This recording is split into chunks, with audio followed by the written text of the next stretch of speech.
Prime Minister Theresa May's team is eyeing up a contingency plan to hold back billions of pounds in Brexit payments, if the European Union refuses to give the UK the trade deal it wants.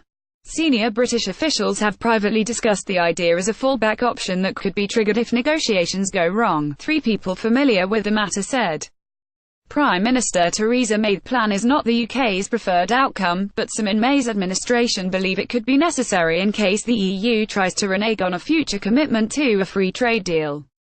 The proposal comes at a sensitive time, with British ministers seeking in public to build mutual trust with the EU rather than stoke suspicions. The UK is trying to persuade the bloc to cooperate on plans for an ambitious trade agreement, which will come into force after the split. Davis reassures on Tuesday, Brexit Secretary David Davis will outline his idea for collaboration, promising the other 27 member countries that the UK won't try to undercut them by tearing up regulations when it leaves. May is planning to announce her goals for a detailed draft trade accord in a major speech next week, with the aim of having a deal drafted by October to be signed soon after Brexit in March 2019, but the EU says a trade agreement will be impossible to finish before Brexit. October's conclusions are likely to form only an outline political declaration rather than a legally binding contract, raising fears among British lawmakers that the UK could be vulnerable if the EU backslides on the deal. As one of the biggest EU budget contributors, the UK could use its promised cash payments to the bloc as leverage, the officials said.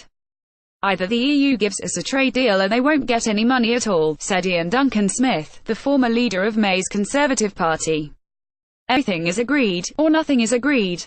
Read more, the Brexit bill and whether Theresa May needs to pay up. Speaking on condition of anonymity, three senior officials said the UK would have the option to halt payments of the £40 billion, $56 billion Brexit bill if EU leaders try to cut and run. One said the precise mechanism for paying the cash had yet to be agreed, leaving open the possibility of holding it back, while another said payments are due to be made for years to come, and could therefore be halted if necessary. British ministers worry the UK will lose negotiating leverage in the detailed trade talks that will have to take place during the transition phase because the country will already have left the EU. It will also be legally committed to paying the financial settlement as part of the withdrawal agreement, a pledge that will be binding. The idea that the UK could threaten to withhold the cash risks reopening the argument over money that nearly wrecked the first stage of Brexit negotiations last year. In Brussels, negotiators are likely to argue that the bill is for liabilities the UK has already accrued and cannot be opened up for debate or linked to future trade. Racing for a summit, the two sides are locked in talks over the terms of the transmission period that businesses want to help smooth their path to Brexit, with a deal due to be agreed at a summit next month. Once the transition agreement is finalised, negotiations will move on to the terms of future trade.